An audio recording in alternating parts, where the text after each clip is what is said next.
কখনো কি জীবনে মনে হয়েছে আমি জানি এই সিদ্ধান্তটি আমার জন্য সঠিক নয়, আমার জন্য ভালো নয়, তবে একই সিদ্ধান্ত আমি বারবার নিচ্ছি? আচ্ছা, এটা কি আমরা ইচ্ছাকৃতভাবে করি নাকি এটি আমাদের মনের একটি অভ্যাস? চলুন জেনে নেই।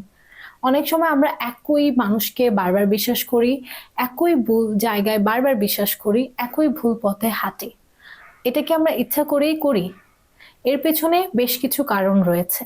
যেমন, অনেক সময় আমরা আবেগের বশে সিদ্ধান্ত নিয়ে ফেলি এবং পরে সেটিকে লজিক্যালি এক্সপ্লেন করতে বা জাস্টিফাই করতে চাই। সেক্ষেত্রে দেখা যায় ভুল সিদ্ধান্ত নেওয়ার পরে আমাদের মধ্যে গিল্টি ফিলিং হয়, রিগ্রেট ফিলিং হয়। তাছাড়া আমরা অনেকেই নিজেকে ছোট ভাবি। আমরা ভাবি আমি তো ভালো কিছু পাওয়ার যোগ্যই না, হয়তো আমার সাথে এই খারাপটাই হওয়ার ছিল। অর্থাৎ সেলফ সাপোর্টাইজ বা নিজের সাথে নিজের লড়াই। আবার অনেক সময় এমন হয়ে থাকে আমাদের ব্রেন পরিচিত কষ্টকে বেশি সেফ মনে করে। সে পরিচিত রাস্তায় হাঁটতে বেশি পছন্দ করে। তাই অনেক সময় আমরা জেনে শুনেও একই জায়গায় বা একই ভুল পথে বারবার হাঁটি।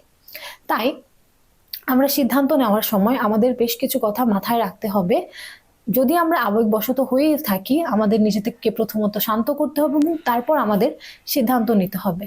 দ্বিতীয়ত, নিজের সেলফ কনফিডেন্স বাড়াতে হবে, নিজের উপর বিশ্বাস রাখতে হবে। এবং যদি আপনি ভুল সিদ্ধান্ত নিয়েই ফেলেন, সেটা অবশ্যই আপনার জন্য একেবারে ব্যর্থ কিছু না। সেখান থেকে আপনি কিছু শিখতে পারবেন এবং পরবর্তীতে সেই সিদ্ধান্ত নেওয়ার আগে নিজেকে সঠিক করে নিতে পারবেন।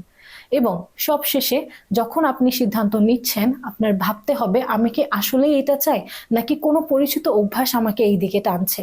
এটা কি আসলে আমার জন্য ভালো হবে, নাকি শুধু আমার মস্তিষ্ক, আমার মনই এটাকে পরিচিত দেখে এই রাস্তায় যেতে চাচ্ছে।